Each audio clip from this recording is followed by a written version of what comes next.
Bienvenidos todos.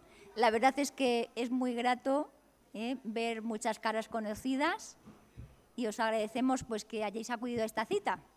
En esta hora que ya va haciendo un poco de hambre, intentaré ajustarme al tiempo lo más posible, aunque bueno, pues es un tema, ya lo vais a ver, que tiene mucha enjundia. Muchas gracias, profesora Ana Isabel. Bueno, muy buenas tardes a todos los presentes y también a los que nos siguen a través de Internet. Soy Rafael Monter de Ferrando, profesor del Departamento de Humanidades de la Universidad Católica de Ávila, coordinador adjunto del grado en Filosofía UAO-UCAP, y tengo el privilegio de estar aquí para presentar a la doctora Ana Isabel Muñoz Alcón. Es doctora en Filología Inglesa por la Universidad Complutense de Madrid y es profesora de asignaturas de inglés en grados y másteres de la Universidad Católica de Ávila desde el año 2008, en las 3 facultades.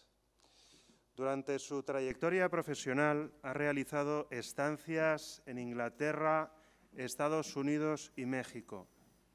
Colabora en la Pastoral Universitaria de la UCAP y en la Diócesis de Ávila como catequista, y su interés en el tema de la Sábana Santa comenzó en la década de los 90, cuando, durante una visita a Ávila del doctor John Jackson de Estados Unidos, líder del equipo de investigación STURP, y su esposa, entabló su primer contacto con el matrimonio.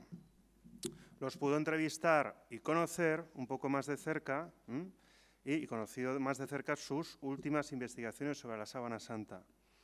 Pero fue en 2007, durante su estancia y trabajo en la Universidad de Monterrey, cuando la profesora pudo de nuevo contactar con el matrimonio Jackson en Colorado, Estados Unidos, y los invitó a viajar a Monterrey para dar un taller y ciclo de conferencias sobre la Sábana Santa en dicha universidad mexicana.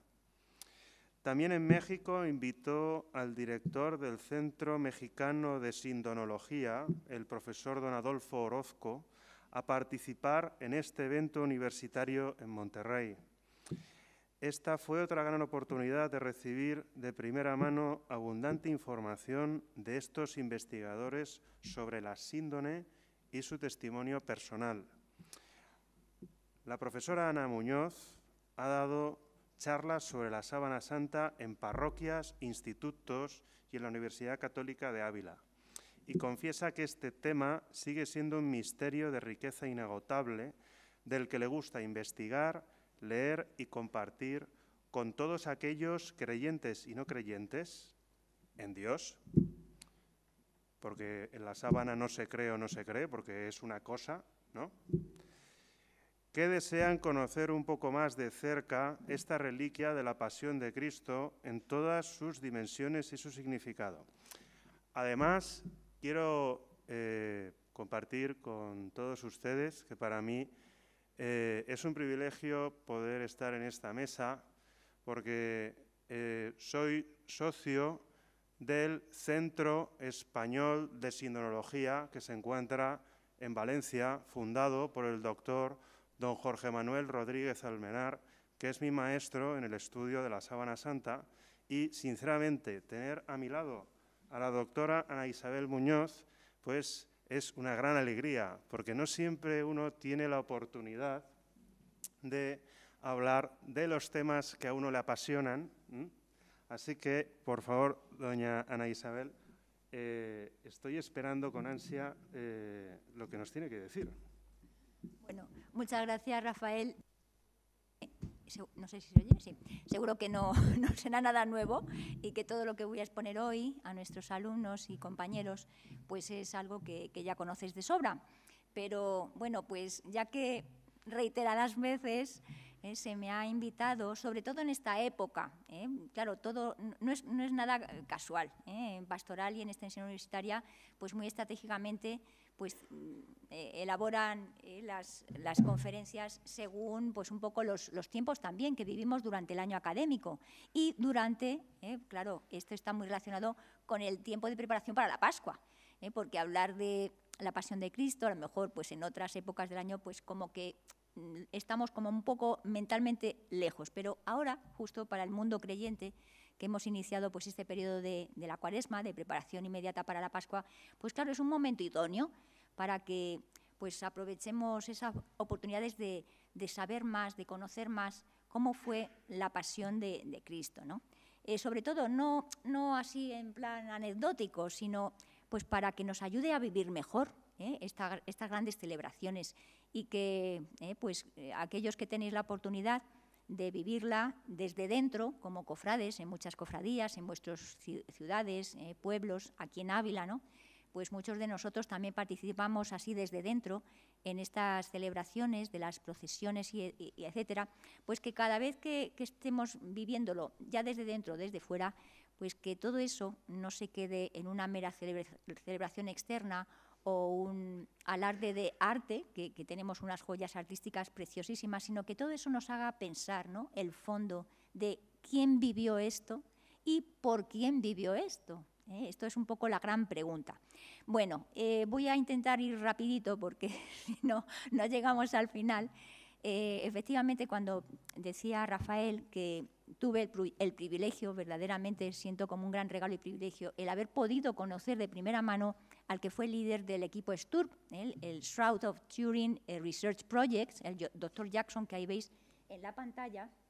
Claro, era jovencito, corría los años 70, lo he conocido ya más tardíamente, pero claro, un hombre que prácticamente, pues esta investigación que hizo de la Sábana Santa en directo, con un equipo de otros, creo que eran unos 30 componentes, pues eso le cambió la vida, ¿no? Y eso pues me lo ha podido contar de primera mano, ¿no? Como esta investigación que él hizo, él es físico, trabajó en la NASA, pues cómo esto le ha cambiado a él la vida, ¿no? Pues eso es lo más interesante. O sea, que también conectando con el gran tema que hemos tratado, en los que habéis estado este fin de semana pasado, ¿no? Buscadores de la verdad. Pues verdaderamente estos científicos también han buscado la verdad.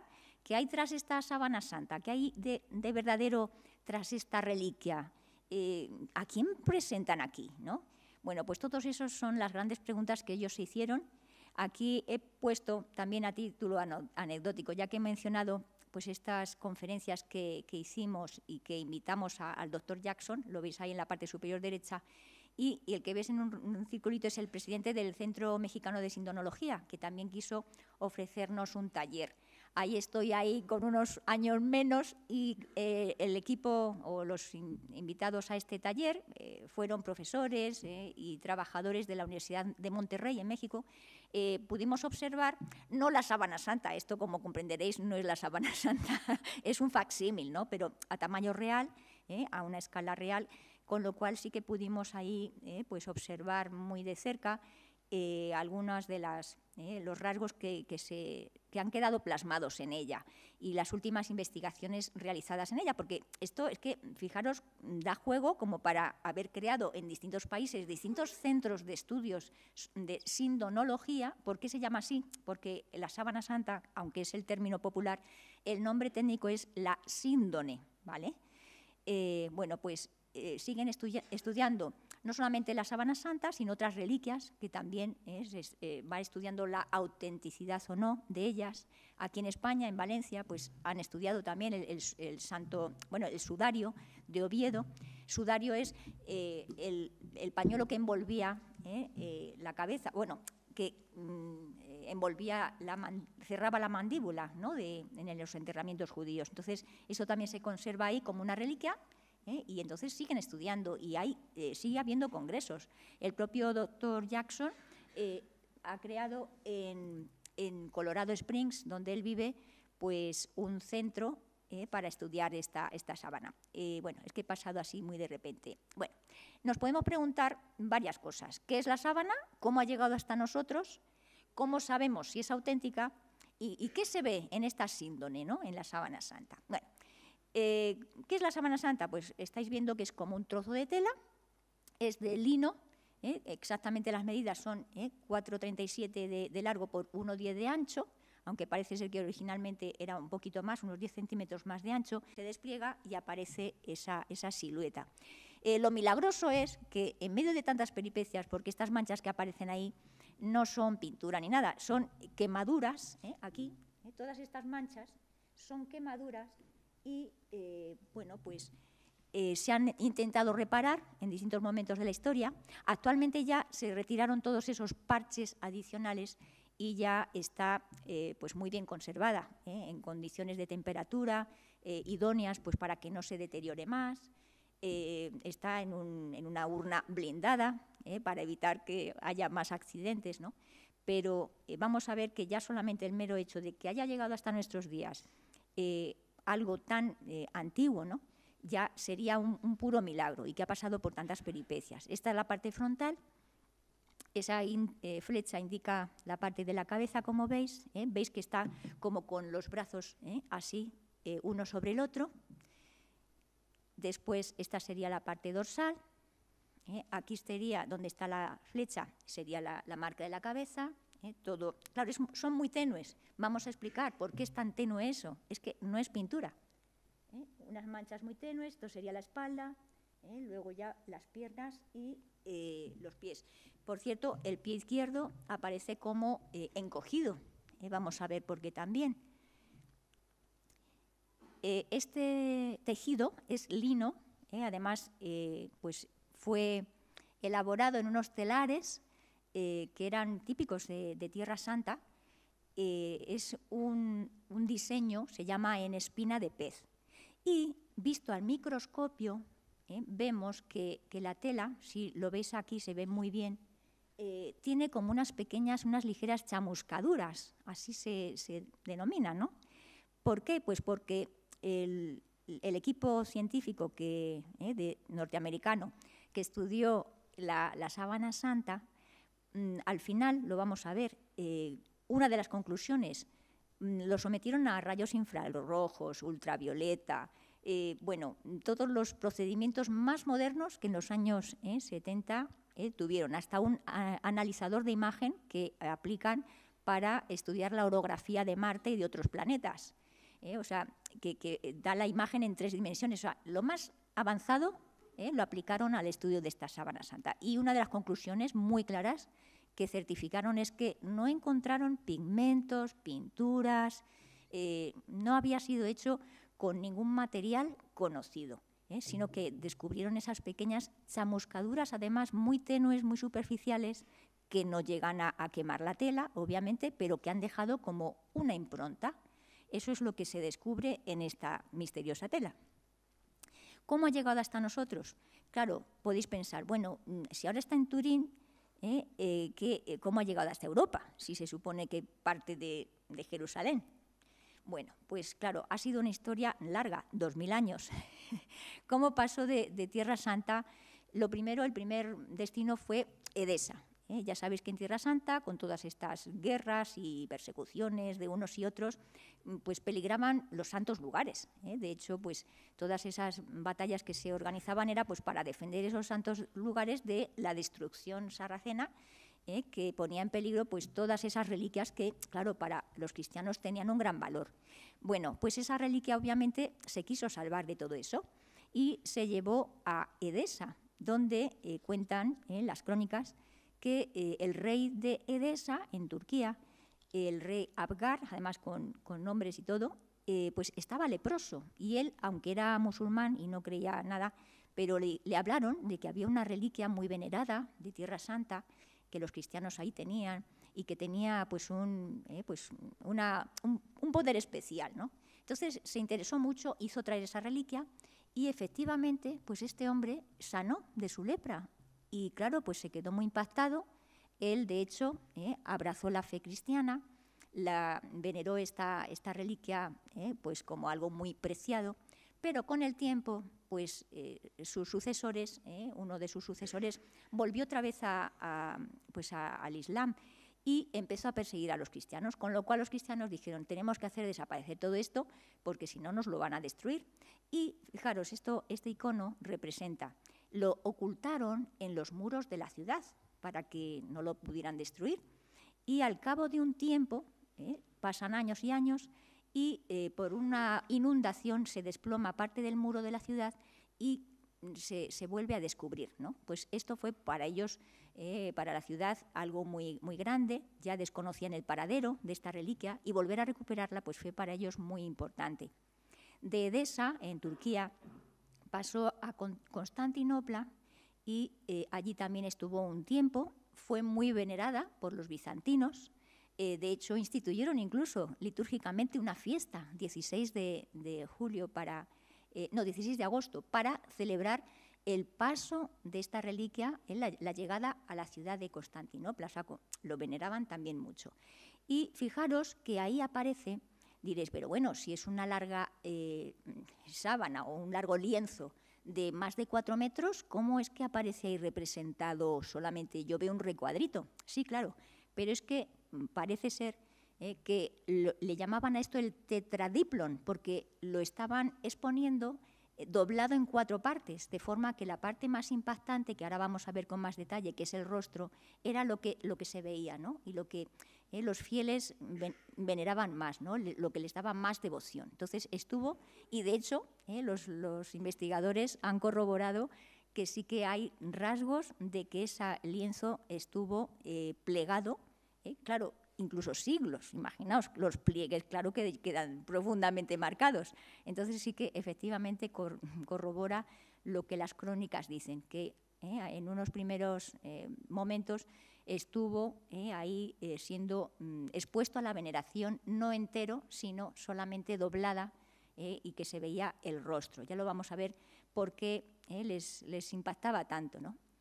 Son algunas imágenes de cómo sería el descendimiento del cuerpo de Jesús, de la cruz, y cómo sería envuelto, nos dice los evangelios, que José de Arimatea, ya sabéis, y Nicodemo, 2 judíos, amigos de Jesús, aunque no declarados por miedo a los judíos, pues reclamaron el cuerpo de Jesús y lo envolvieron en una sábana, un lienzo, muy rápidamente. No tenían mucho tiempo ni de embalsamarlo, ni de darle aromas, porque, si os recordáis, justo ese Viernes Santo, ya al atardecer, empezaba la Pascua, el sábado, el día sagrado, donde no se podía hacer ningún trabajo.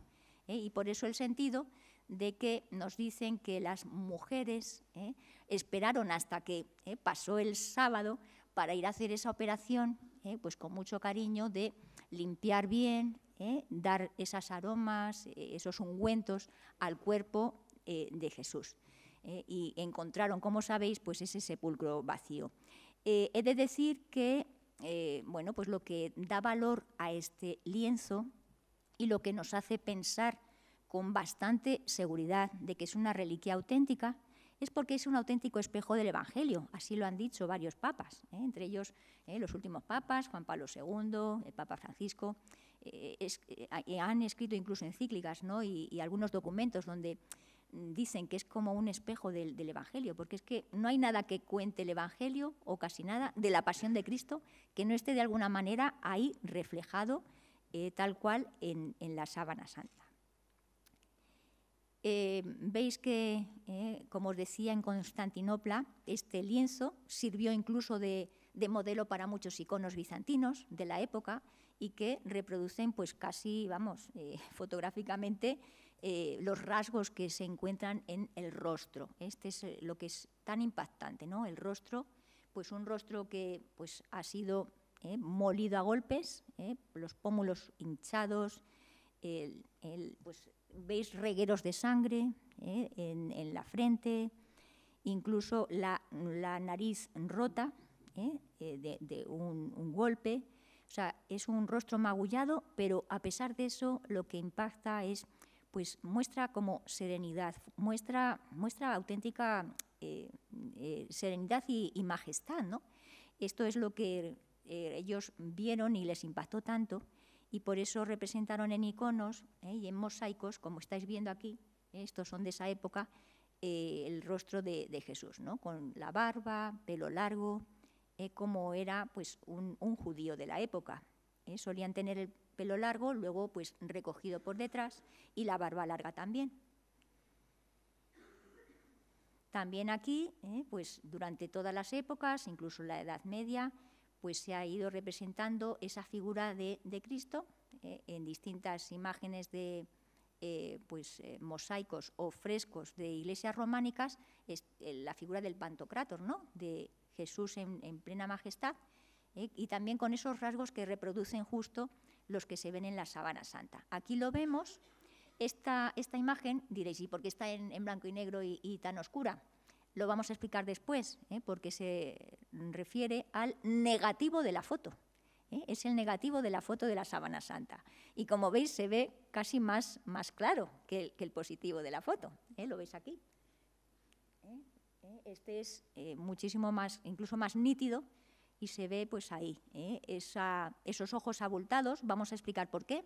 Porque en uno de ellos había una moneda. Los judíos solían enterrar, pues para cerrar los ojos ponían unas monedas, y también solían atar, para que no se abriera la boca, ataban la mandíbula con otro paño. Ese sería lo que hemos dicho que es el propio sudario. Bueno, pues aquí también hay rastro como que había algo sujetando la mandíbula, y el pelo asoma por detrás. Este sería el itinerario recorrido por la Sábana Santa. Desde Jerusalén pasó a Edesa, actual Turquía, después a Constantinopla, ya pasa propiamente a Europa.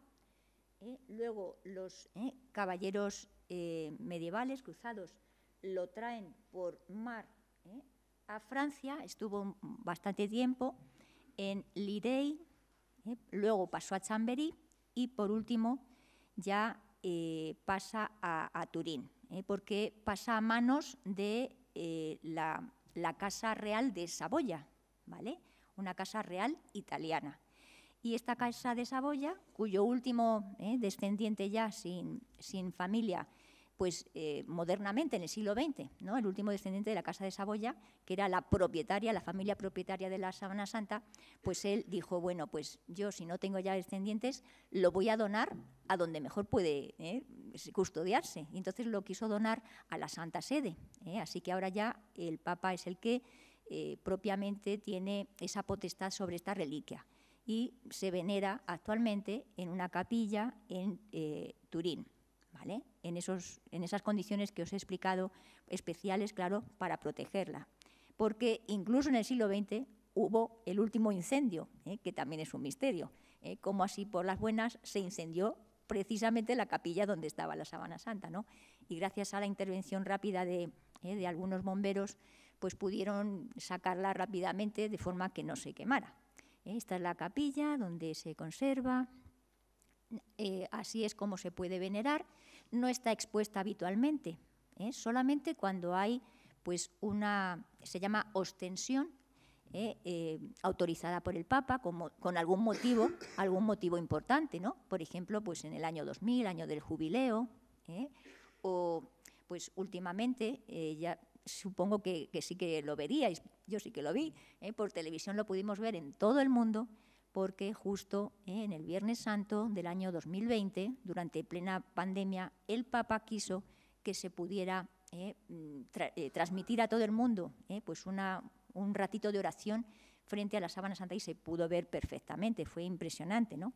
Desde cualquier punto del globo pudimos estar ahí viendo la Sábana Santa. Esto es el incendio que se produjo en el 97, fue la última vez, pero ya previamente pues esa capilla había sufrido distintos incendios, ¿no? Por tanto, como se guardaba en una arqueta de plata, al estar sometido a miles de grados, se fundió, y eso hizo que se quemaran por las puntas. Al desdoblar la Sábana Santa surgieron esas quemaduras que os he mostrado y que se quisieron reparar, pero afortunadamente, providencialmente, no se quemó lo que es la imagen central. A todo esto, ¿cómo sabemos que es auténtica? Porque, bueno, sí, ya lo hemos visto, su itinerario, pero ¿y quién nos dice que esto no es una réplica o una copia de algo, o que alguien lo ha pintado? Bueno, pues todo empezó a ponernos tras la pista cuando se hizo la primera fotografía de este lienzo. Como sabéis, pues ya la fotografía se descubre a finales del siglo XIX. Y la primera vez que a uno se le ocurrió tomar con las primeras cámaras fotográficas una foto, un abogado aficionado, Secundo Pía, pues hizo la foto. Sabéis que antiguamente el sistema era una película muy sensible a la luz, impresionable. Entonces, esa película, los que somos de más edad hemos visto cómo antes se hacían las fotos, no eran digitales como ahora. Había que cargar un carrete y luego revelarlo, ¿vale? Bueno, pues cuando este buen hombre hizo esa primera foto, pues se quedó impactado porque, claro, al ver el negativo, vio que era muchísimo más nítido y más clara la imagen que el positivo, lo estáis viendo aquí. Entonces dice, pero bueno, aquí esto tiene que tener algún misterio. ¿Cómo es que el negativo da una imagen muchísimo más clara, más nítida? De ahí un cuerpo, ¿no? Claro, pues eso ya le puso sobre la pista. Al principio la gente le decía, estás loco, esto, ¿qué me estás diciendo? Esto es para que veáis un poco lo de la técnica de la fotografía en positivo y en negativo. Claro, dices, bueno, pues es que esto así en principio no pudo haberse pintado, imaginaos, hace 2000 años, como al revés, lo blanco-negro y lo negro-blanco. O sea, esa era impensable, una técnica para el hombre de hace 2000 años o incluso el hombre medieval. O sea, no habría tenido sentido pintar al revés, eso ya de entrada, ¿no?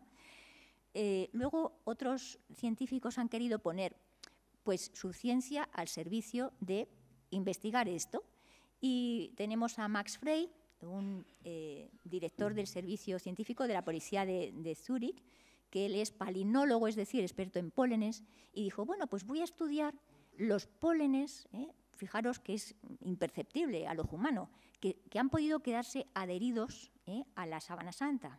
Él estudia para la policía, de forma que, viendo las prendas de los acusados, a lo mejor detecta ciertos pólenes y es capaz de decir, y la policía es capaz de determinar si esta persona ha estado en este sitio o no, solamente estudiando el polen de las plantas que tiene adheridas a las prendas de vestir o las víctimas, ¿no? Donde ha estado antes. Bien, pues este hombre descubrió, fijaros, nada menos que 49 especies diferentes de pólenes, que además él tenía pues, grandes catálogos de muchísimas plantas y fue capaz de rastrear justo que hay en la sábana santa, había pólenes de plantas oriundas de Jerusalén, Edesa, justo donde estuvo un tiempo, Constantinopla, y luego también pues, de esa parte de Francia donde otra buena época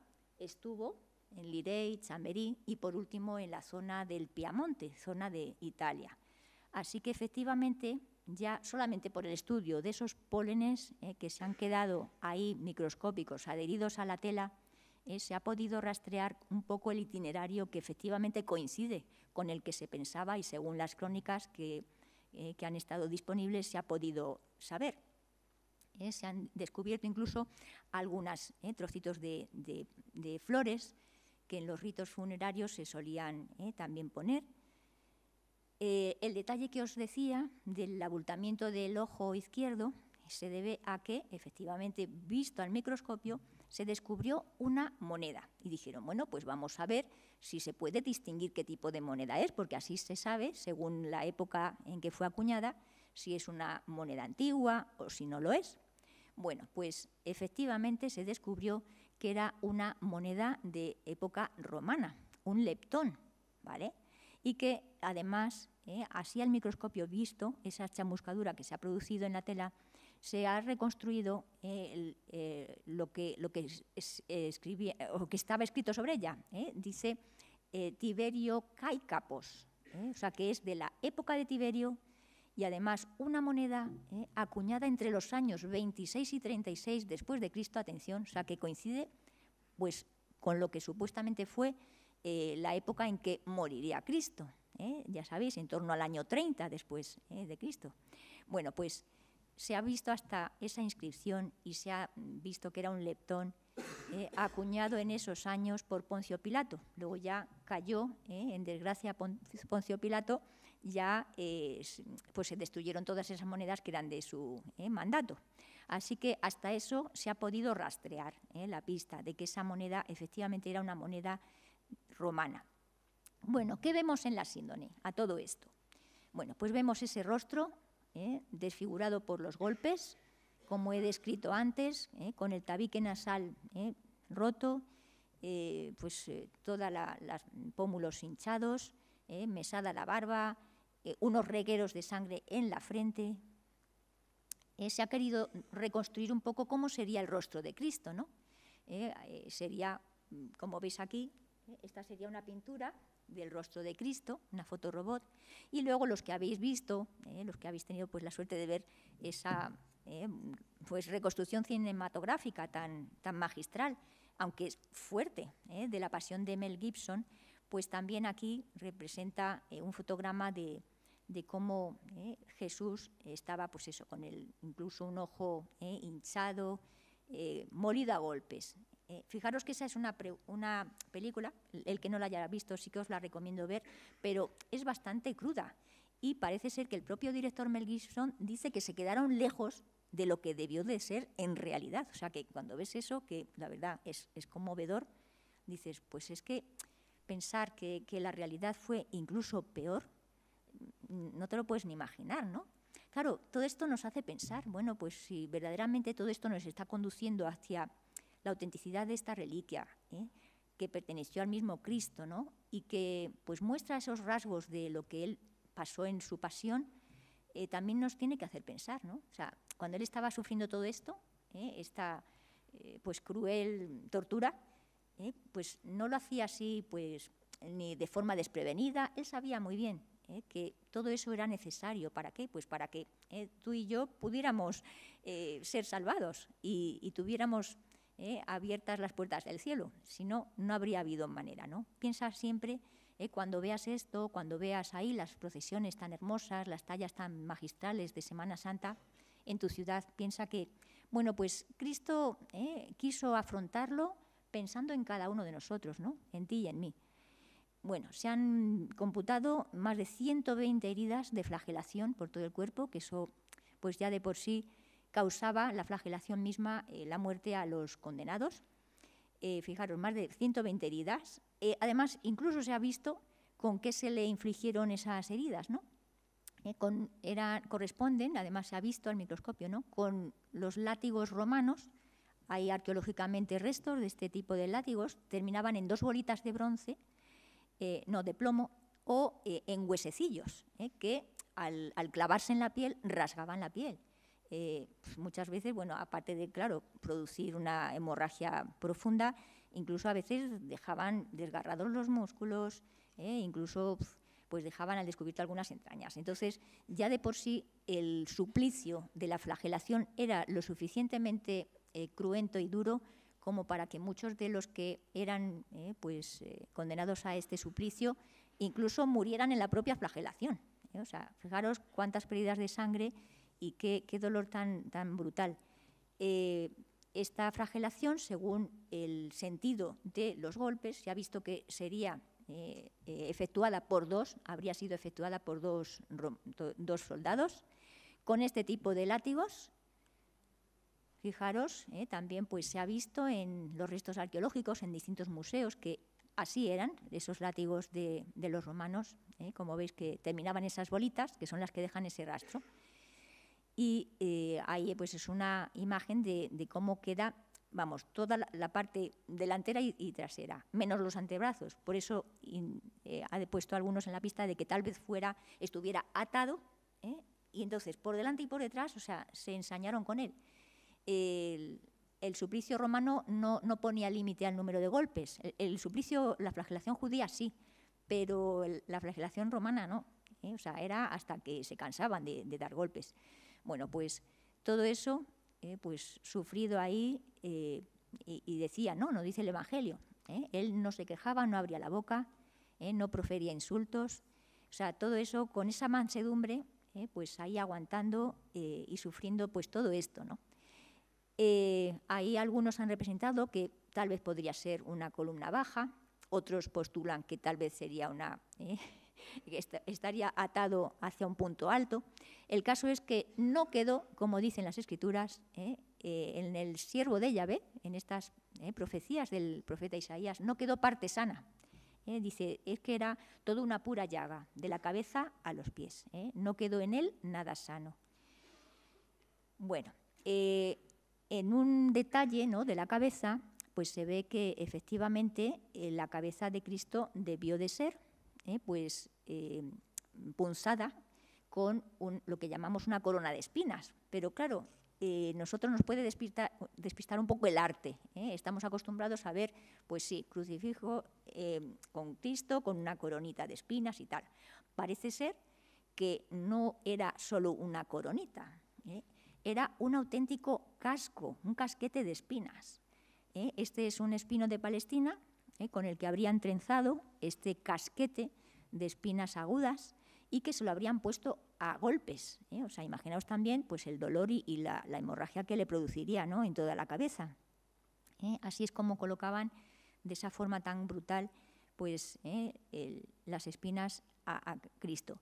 No se tiene noticia de que a ningún condenado a la cruz le coronaran de espinas, o sea, que esto no era una práctica habitual. Nos dice la Escritura que le pusieron esa corona de espinas, los soldados en plan de burla, y que le hacían pues como reverencias, rey de los judíos, o sea, era en plan de burla. No se tiene noticia nunca de que a ningún condenado le hayan puesto ninguna corona de espinas. Vemos ahí los regueros también sobre la nuca y también se ve pues en uno de los hombros pues una escoriación como de haber llevado algo muy pesado. Ya sabéis que también a los condenados les hacían llevar lo que era llamaban patibulum, un travesaño de la cruz, y luego ya lo elevaban sobre el palo vertical. Bueno, pues ahí también vemos en el hombro derecho y el omóplato izquierdo pues esas señales de haber llevado el madero tal como se muestra en este dibujo. Sería pues un madero pesado de unos 40 kilos. Fijaros lo que es llevar las manos atadas, cayéndose, no pudiendo poner ni siquiera las manos para frenar el golpe. O sea, nos dicen que, claro, estaba débil por esa flagelación tan brutal que le habían dado. Después en la cruz, pues lo que le esperaba era apoyarse sobre la herida de los pies atravesados por clavos, imaginaos, y los condenados, incluido Cristo, pues morían de asfixia, porque no podían respirar, estaban suspendidos en el aire. Cuando se apoyaban sobre los pies, imaginaos qué dolor, y luego otra vez volver a caer, ¿no? La muerte al final sobreviene de asfixia. Esas serían las distintas posiciones que adoptaría en ese intento desesperado por respirar. Ahí es otra foto de la Pasión de Cristo. Y lo vamos a ver, también se ve el hueco, incluso muy sangrante, de la muñeca. Claro, también nosotros estamos acostumbrados en el arte a ver los crucifijos con las manos perforadas, pero parece ser que no fue así. Y los romanos no hacían tal práctica, porque se habrían desgarrado del peso las manos. Lo que hacían era atravesar la muñeca, donde está un orificio, el orificio de Desto, que por cierto, pues ahí pasa el nervio mediano. Vosotros que estudiáis anatomía lo sabéis mejor. Y bueno, pues un sitio especialmente sensible, vamos, que atravesar ahí con un clavo, imagínate cuando te pinchas con algo, cómo te duele, pues es que debió de ser también pues algo impresionante, ¿no? Pues eran las muñecas atravesadas y luego los pies atravesados con un solo clavo. Ahora lo veremos. Esto sería un poco el esquema de cómo estarían fijadas las muñecas al madero. y cómo hay pues regueros de sangre, obviamente, de haber estado horas, horas colgado, pues los regueros de sangre le caían por los brazos. Y este es el detalle de cómo habrían sido puesto el pie izquierdo sobre el derecho y atravesados con un solo clavo.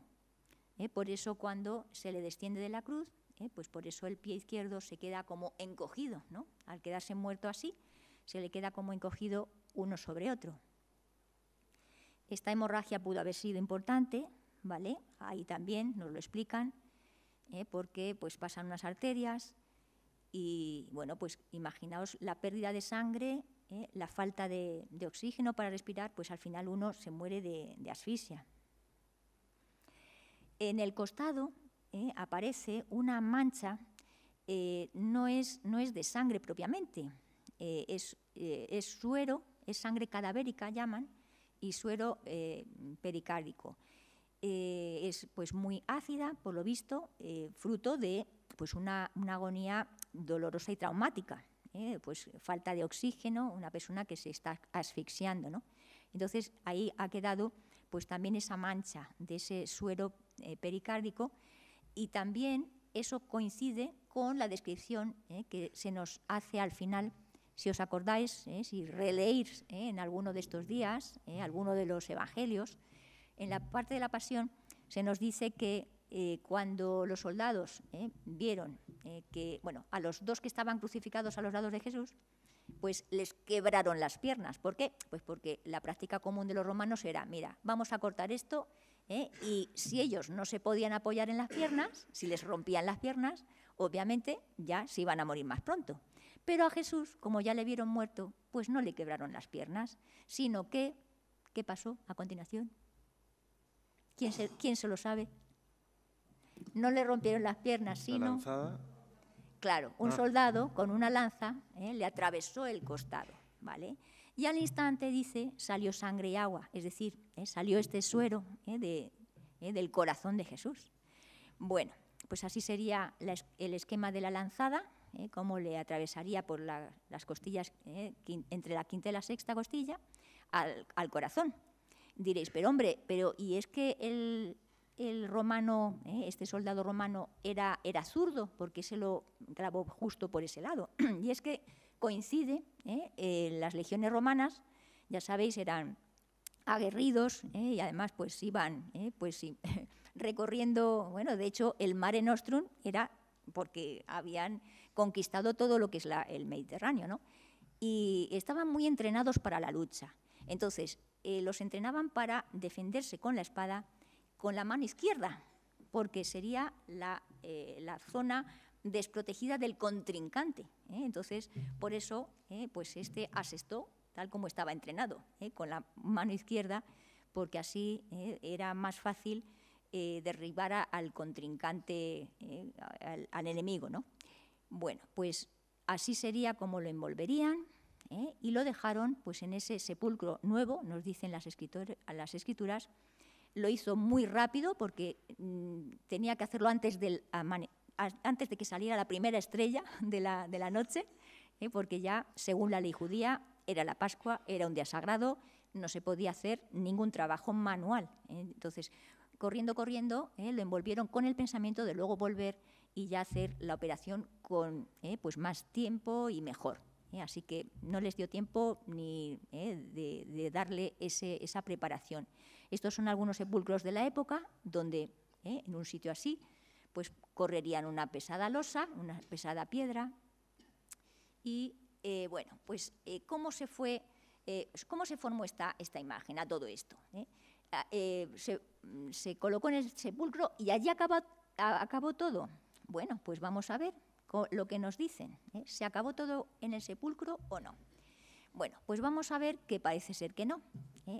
Esta imagen tiene un misterio en sí misma. ¿Cómo es posible que ese negativo sea mucho más nítido que el positivo? Bueno, este equipo que os he mencionado, el equipo STURP, Shroud of Turin Research Project, pidió permiso a la Santa Sede para poder estudiar durante pues un tiempo la Sábana Santa. Y la Santa Sede les concedió pues creo que eran, bueno, un número de horas muy limitado. Creo que le dijeron, bueno, les permitimos que lo estudien, pero lo tienen que hacer en 3 días, pongamos. Entonces ellos se organizaron muy bien, ya sabéis que los norteamericanos son muy organizados, lo organizaron perfectamente para que día y noche pues estuvieran estudiándolo.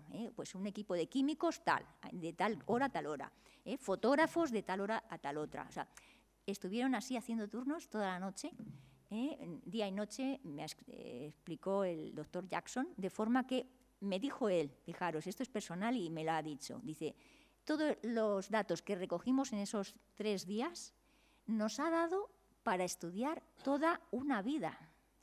Es impresionante, o sea, todos los datos que recogieron, que pudieron recolectar en esos 3 días, les ha dado a todo este equipo pues para investigar toda una vida. Digo, es impresionante, es un enigma increíble. Bueno, aplicaron un analizador de la NASA, VP8, que da información tridimensional, de forma que, pues, si envían aparatos, satélites y tal a cualquier superficie de cualquier planeta, pues manden información tridimensional y se pueda reproducir en la Tierra, ¿no? Bueno, pues al aplicar esto se quedaron a cuadros. Schumacher, que es el que manejaba esta máquina, pues se quedó diciendo, esto es imposible, o sea, nunca al aplicar esto a un objeto nos da una imagen tridimensional o una fotografía. Esto no es una fotografía, esto no ha sido pintado por nada. Bueno, hay una relación entre la intensidad de la imagen, de la impronta sobre la sábana santa y la distancia. Parece ser que según la teoría de John Jackson y este equipo, fijaros cómo sale el rostro en 3 dimensiones, ¿no? Pues claro, ahí debía de haber algún tipo de radiación para que se pudiera producir esta imagen. Vale, parece ser que esta imagen tridimensional, bueno, no es una foto, no es una pintura, no es un estampado, no hay sustancias, no se han encontrado sustancias bioquímicas ni aceites. Bueno, pues John Jackson, el líder de este equipo, dice que se habría formado de esta manera. En un momento determinado, el cuerpo que estuviera dentro se hizo como transparente, ¿no? Y emitió como un fogonazo de luz, ¿no? Un fogonazo así simultáneo, porque si hubiera sido muy prolongado se habría quemado la tela. Pero fue como una especie de fogonazo de luz que dejó esa huella impresa en el lienzo. Y dice que es como si ese cuerpo se hubiera convertido en transparente y la tela se hubiera empezado a desinflar, ¿no? A caer sobre su propio peso. Bueno, pues esto es la hipótesis que han elaborado. Obviamente, como decía Rafael, esto no es dogma de fe, pero claro, todas estas pruebas pues nos dan bastante pista de que esto es algo inexplicable, ¿no? De hecho, cuando ellos pues ya, después de haberlo estudiado al microscopio y con todo tipo de materiales, pues concluyeron que, fijaros, que no se conocen métodos químicos o físicos que puedan explicar esta imagen, como tampoco ninguna combinación de pues, efectos físicos, químicos, biológicos o médicos. ¿Cómo concluir esto? Pues dice que, fijaros, qué interesante. ¿Cómo se produjo la imagen? La ciencia dice que sigue siendo, ahora como antes, un misterio. Podemos concluir, estas son conclusiones del equipo Sturm, por el momento que la imagen de la síndrome es la de un hombre real, un hombre flagelado y crucificado, que no es producto de un artista. ¿Vale? Eso es lo que ellos en su informe final dijeron, y han seguido pues investigando. Aquí tenemos a otro, el fotógrafo jefe del grupo, Barry Schwartz. Es muy bonito el testimonio que da en uno de estos TED Talks. Os invito a que os lo escuchéis, así también practicáis el inglés.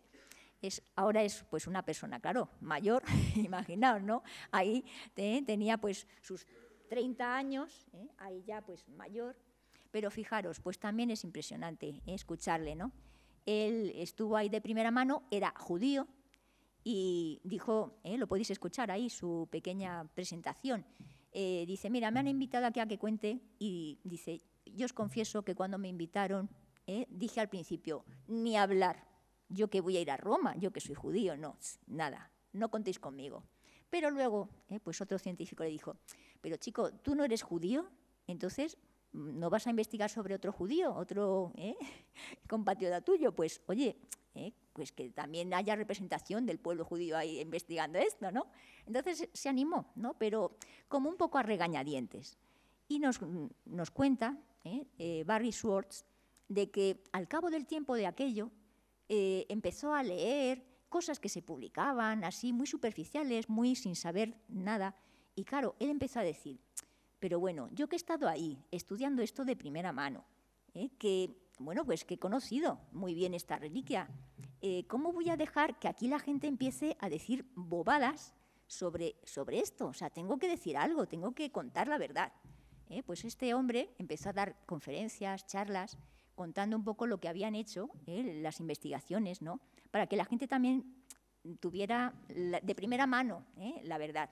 Y este hombre, fijaros, un día en una conferencia le dijeron, oiga, pero ¿y usted ante esto dice que esto es auténtico, esto pertenecería al mismo Cristo? ¿Usted qué dice?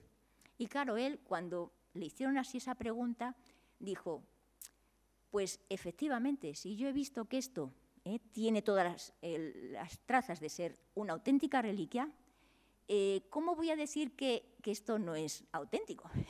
Es que, entonces, tuvo que adoptar su propia postura personal, ¿no? Y este hombre, pues al final sí que ha abrazado la fe. Pero, como veis, no ha sido una cosa inmediata de decir, ala, pues llego y… No. Esto al cabo del tiempo, después de pensar muchas cosas, de vencer también sus propias dudas y resistencias, pues al final sí, ha llegado al camino de la fe este hombre. Lo mismo John Jackson, él también me lo contó. Él no era creyente, él iba allí, pues eso, en plan solo de científico, y con el paso del tiempo, él y su esposa, Rebecca Jackson, también judía, sí que han abrazado la fe.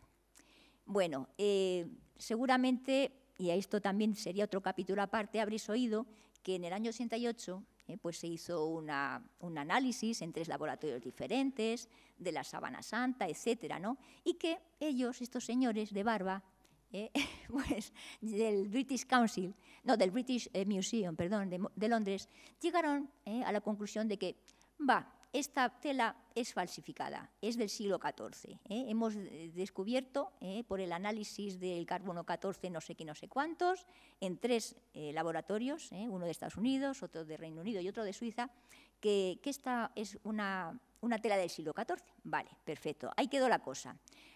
Claro, cada uno, pues ante estas cosas, pues puede quedarse con la copla que le interesa. Ahí quedó el tema, pero hubo científicos que siguieron estudiando la cosa, porque no cuadraban. Era como si en un puzzle todas las piezas cuadraran, encajaran, menos una.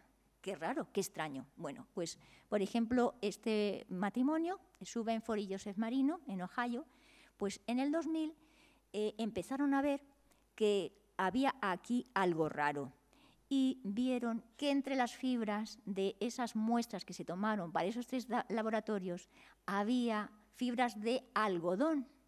Y el algodón, como sabéis, llega a Europa después del siglo XVI, porque proviene de América. Entonces, pues dijeron y publicaron que esos bordes de donde se habían tomado las muestras para analizarlas, resulta que eran fruto de reparaciones que se habían hecho efectivamente en el siglo XIV, pero no eran de la parte central de la pieza. Eso lo han corroborado después. Uno de los que estuvo allí, veis, fijaros al microscopio, se ven que están como entrelazadas, muy bien entretejidas. Pues este hombre, un hombre que también, la verdad, me merece mucho respeto, yo no lo he conocido, murió ya, pero este fue uno de los químicos de biotérmica que estuvo en el equipo Sturm. Y este hombre, que ya murió de cáncer, pues al principio cuando lo dijeron esta hipótesis de que podían ser pues unas reparaciones y tal, dijo, nah, tonterías, tonterías. Pero como él tenía trocitos de las muestras, porque era un hombre pues, que trabaja en Los Álamos, ya sabéis, el centro máximo de investigación de Estados Unidos, pues dice, bueno, pues voy a ver si tienen razón. Y efectivamente vio que había algodón. Tuvo que reconocer, fue honesto, dijo, pues efectivamente, he encontrado hilos de algodón aquí entretejidos con esto, con lo cual llegó a la conclusión de que estas muestras las habían tomado del peor de los sitios que podían haberlas tomado. Claro, normalmente, como hay que quemar estos trocitos para hacer esta prueba de carbono 14, no podían recortar la zona central. Tuvieron que tomarlo de las orillas, pero claro, justo las orillas son las que habían sido reparadas posteriormente. Así que este hombre, que tampoco era creyente, dijo antes de morir en una de sus publicaciones, he llegado a la conclusión de que hay una muy alta probabilidad de que la síndone es la tela que fue usada para enterrar al Jesús histórico. Así que Ray Rogers, este hombre muy honesto, pues es lo último que aportó para este estudio. Bueno, pues aquí tenemos un testimonio silencioso, probablemente, de ese momento de la resurrección, del que nadie fue testigo, pero nos ha quedado ahí como esa impronta. Nos dicen las Escrituras, le vimos sin figura, sin belleza, sin vista atrayente. Su aspecto no era ya de hombre, nos dice Isaías. Él soportó nuestros sufrimientos y aguantó nuestros dolores. Fue traspasado por nuestras rebeliones y triturado por nuestros crímenes. Bueno, pues que pensemos cuando contemplemos esta imagen u otras parecidas, ¿no? Pues, ¿qué he hecho yo por Cristo? ¿Qué hizo Él por mí? ¿Y qué puedo y qué debo hacer yo por Él? Esta es la ostensión que se hizo en el 2015 y esta es una imagen, todos lo vimos por televisión, de esa ostensión que se hizo en abril del 2020. Una ostensión, una exposición extraordinaria de la síndone y ese rato que todos pudimos hacer uniéndonos ahí a los que estaban en Turín. Bueno, pues esta es la frase final, me amó y se entregó a la muerte por mí. Pues muchas gracias y espero que os haya ayudado.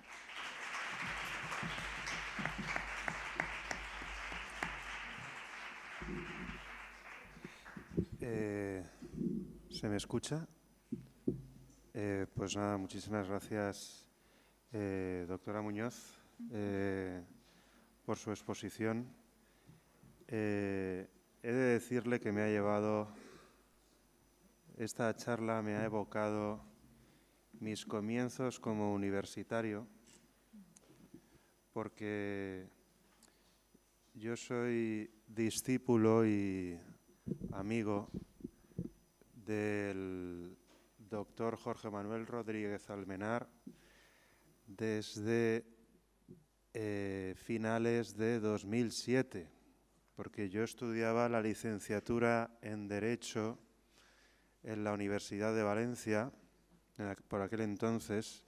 Creo que a mis 33 años ya puedo decir, ha llovido un poco, ¿no? O sea, pero además tuve el privilegio de conocer la universidad con los planes antiguos, cuando las asignaturas eran anuales y teníamos que estudiar manuales de más de 500 páginas, ¿no?, para aprobar la asignatura. Qué tiempos aquellos, ¿no? Bien, pues el doctor Jorge Manuel Rodríguez Almenar, que en aquel entonces no era doctor, simplemente era profesor titular, creo recordar, ha sido profesor adjunto, bueno, de Derecho Civil de la Universidad de Valencia. Él pertenece al Departamento de Derecho Civil de la Universidad de Valencia. Pues estaba, bueno, ya llevaba muchos años estudiando la Sábana Santa. Ya se había convertido en el mayor experto mundial en la Sábana Santa, y había sido ya fundador, junto con Manuela Corsini Ordech, del Centro Español de Sindonología. Y nada, me introdujo en esta sana curiositas por estudiar un objeto tan maravilloso como es la sábana santa, ¿no? Y de hecho ya tenía proyectado comenzar una investigación que usted ha citado aquí, que es su tesis doctoral como doctor en Historia del Arte, ¿no? Que es la sábana santa como origen del arte cristiano. ¿Mm? Es decir, la impronta de la sábana, el rostro que aparece en el tetradiplon, ¿no? En el mandilión de Edesa, ¿no? Que se exponía en Edesa, y además se exponía tapado, ¿no? O sea, como una especie de rectángulo, y no se exponía toda la sábana, simplemente, como ha explicado la profesora Muñoz, pues había un circulito y solamente se veía ese rostro.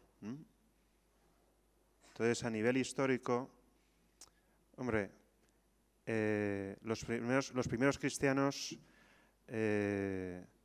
los cristianos de aquel tiempo, tenían mucho respeto porque, claro, ellos conocían que esa tela podía estar relacionada con la pasión de Cristo por tradición,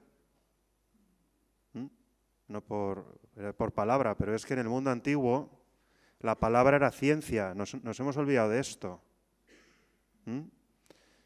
La ciencia era la ciencia del logos, gracias a la filosofía griega. Por lo tanto, dar testimonio, sobre todo testimonio visual, que esos son los evangelios, un testimonio visual y un acta jurídica sobre la vida de Jesús, hay que decirlo, es decir, hay que remontarse al concepto de ciencia que había en el origen de todo esto, ¿no? Y no era ciencia experimental, era ciencia filosófica. Por lo tanto, la palabra dada y lo que se había visto y oído eran ciencia, era conocimiento empírico, puro empirismo,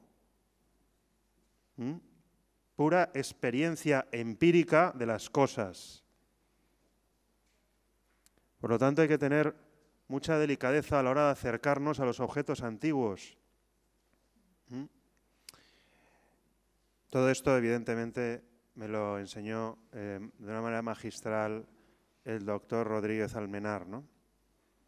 Y me lo ha evocado usted, ¿no? Entonces, a mí lo que siempre me ha fascinado, y comparto con usted, doctora Muñoz, es que aunque no tengamos pruebas científicas, según la ciencia actual, de que la impronta de la sábana es la impronta de Jesús de Nazaret, porque no las tenemos, no sabemos si es Jesús de Nazaret. Lo que sabemos es que es un hombre que fue flagelado, crucificado, coronado de espinas y atravesado en el costado de una manera profesional, como usted ha indicado, ¿no? Por un soldado profesional que sabía muy bien dónde tenía que atravesar para matar en el acto a la persona que estaba acuchillando. Todo nos indica que todos estos datos que nos da la sábana nos están hablando, efectivamente, como usted ha dicho, de que hay una coincidencia entre el testimonio jurídico y empírico de los evangelios y los datos científicos que nos dan la sábana santa, lo cual nos sirve para contrastar con dos métodos científicos diferentes, tanto los evangelios, que son ciencia del comienzo de la Iglesia y un objeto que ha llegado hasta nosotros que nos permite comprobar el testimonio de los evangelios. Sinceramente, es apasionante, doctora Muñoz, porque a mis 18 años, ¿sabe lo que pasó? Estudiar la Sábana Santa me ayudó a comprender mejor la pasión, como usted ha dicho. Me alegro mucho. O sea, Seguro que también a nuestros estudiantes y compañeros les va a ayudar. A mí también me ha ayudado mucho, claro, efectivamente.